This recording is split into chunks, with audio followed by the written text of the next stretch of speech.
നമ്മൾ സ്കൂളിലും കോളേജൊക്കെ പഠിക്കുമ്പോൾ ഒരുപാട് വേദികൾ കല്യാണം കഴിയണ വരെ ഒരു സ്ത്രീക്ക് കല്യാണം കഴിയുന്നതിന് മുമ്പ് വരെ മുമ്പ് വരെ അറിയില്ല നമ്മുടെ അവരുടെ ഹസ്ബൻഡിന്റെ വീട്ടിലത്തെ എങ്ങനെയാണ് അത് അവിടുത്തെ പരിതസ്ഥിതിയൊക്കെ അനുസരിച്ചാണ് നമ്മുടെ കരിയർ മുന്നോട്ട് കൊണ്ടുപോകാൻ പറ്റണേ.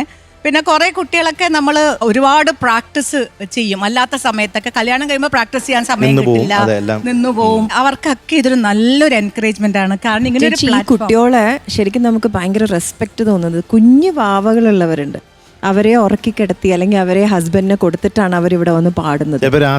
രാത്രി ഉറങ്ങിയതിനു ശേഷമാണ് ഇവർ പാട്ട് പഠിക്കാണ്ടിരിക്കുന്നതൊക്കെ. മറ്റുള്ള ജോലിയൊക്കെ ഉണ്ട്, അതിന്റെ കൂടെ അത് പഠിച്ച് ഇവിടെ ഇരുന്ന് അച്ഛനമ്മമാര് അല്ലെങ്കിൽ mother in law father in law എല്ലാവരും ഇവിടെ വന്നിരുന്ന് അവരെ എൻകറേജ് ചെയ്ത് അത് കാണുമ്പോൾ തന്നെ ഒരു സ്ത്രീ എന്ന നിലയിൽ നമുക്കൊക്കെ ഭയങ്കര കുളിർമ ഉണ്ടാവുന്ന ഒരു കാര്യമാണ്. എനിക്ക് വലിയ സന്തോഷമുണ്ട്. കാരണം ഇതിന്റെ ഒരു 5 ചാപ്റ്റർ കഴിഞ്ഞ് അതിലത്തെ ടോപ്പ് 3 ഓരോ ചാപ്റ്ററിൽ നിന്നും ഇതിലത്തെ ആ ക്രീമുകളാണ് 14 കുട്ടികൾ ഇത്തവണ മെഗാ ഉണ്ടായിരുന്നത്. അതിൽ നിന്ന് നിങ്ങൾ ഫൈനൽസിൽ 1, 2, 3 കണ്ടുപിടിക്കാൻ പോണോ അല്ലേ? അവരെ ചേച്ചി വന്നിട്ടാണ് സെലക്ട് ചെയ്യാൻ പോകുന്നത്. ചേച്ചി വന്ന സമയം കറക്റ്റ് ടൈം. ചേച്ചിക്ക് വേണ്ടി ഞങ്ങൾ എല്ലാരും കാത്തിരിക്കുകയായിരുന്നു. അവസാനം മെഗാ ഗ്രാൻഡ് ഫിനാലെ വരെ കാത്തിരിക്കേണ്ടി വന്നു ഞങ്ങൾക്ക്. ഭയങ്കര ലീനിയന്റ് ആയിരിക്കും. ഇയാള് ഭയങ്കര സ്ട്രിക്റ്റ് അല്ലേ?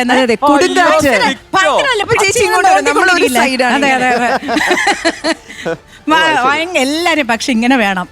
അങ്ങനെ ഒരാൾ പറഞ്ഞു കൊടുക്കാനുണ്ടെങ്കിൽ അവർക്ക് എന്താ കൂടുതൽ ഇംപ്രൂവ് ചെയ്യാനുള്ള ആഗ്രഹവും അവരുടെ തെറ്റുകൾ സ്വന്തം മനസ്സിലാക്കാനും. എനിക്ക് അവരോട് യാതൊരു ദേഷ്യമില്ല. ഈ ഫീൽഡിലേക്ക് റീ എൻട്രി എന്ന് പറഞ്ഞത് വളരെ വിഷമമുള്ള ഒരു കാര്യമാണ്. ഞാൻ അനുഭവിച്ച ആളാണ്. കാരണം കുറെ വർഷം നമ്മള് പീക്കിൽ നിന്ന് കല്യാണം കഴിഞ്ഞ് ഞാൻ മാറി. എനിക്ക് കുറച്ച് വേറെ പേഴ്സണൽ കാര്യങ്ങളുണ്ട്, ഞാൻ പാടാതിരുന്നിരുന്നു.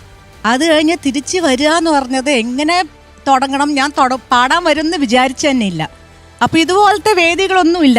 അപ്പോൾ നമുക്ക് നമ്മുടെ ഫാമിലിയുടെ സപ്പോർട്ട് അവിടെയാണ് വരണം. അപ്പോൾ ഈ കുട്ടികൾക്കൊക്കെ ഡെഫിനറ്റ്ലി ആ ഫാമിലി സപ്പോർട്ട് ഒരുപാടുണ്ടെന്ന് ഇപ്പോൾ ആശ പറഞ്ഞ പോലെ അറിഞ്ഞ് വളരെ സന്തോഷം. ഈ വേദി ഏറ്റവും അധികം അവരെ ഹെൽപ്ഫുൾ ആക്കട്ടെ. ലോകം മുഴുവൻ നിങ്ങളെ കാണുകയാണ്. നിങ്ങളും സംഗീത രംഗത്തേക്ക് ഫുൾ പവറോടുകൂടി തന്നെ മറ്റുള്ള സിംഗേഴ്സിനൊപ്പം തന്നെ നിൽക്കുന്ന വിധത്തിൽ വരട്ടെ എന്ന് എല്ലാ പ്രാർത്ഥനയും. So all the best to all the singers. പിന്നെ വളരെ പ്രധാനപ്പെട്ട ഒരു കാര്യം പറയേണ്ടത്, ചേച്ചിയുടെ കല്യാണം കഴിഞ്ഞപ്പോൾ ഒരു തിരിച്ചുവരവൊക്കെ ചേച്ചി ഒന്ന് ആഗ്രഹിച്ചിരുന്നു, പക്ഷെ അറിയില്ലായിരുന്നു എന്ന് പറഞ്ഞു. പക്ഷെ ആ സമയത്ത് ചേച്ചിയുടെ കൂടെ നിന്ന ആളാണ് മോഹൻ ചേട്ടൻ.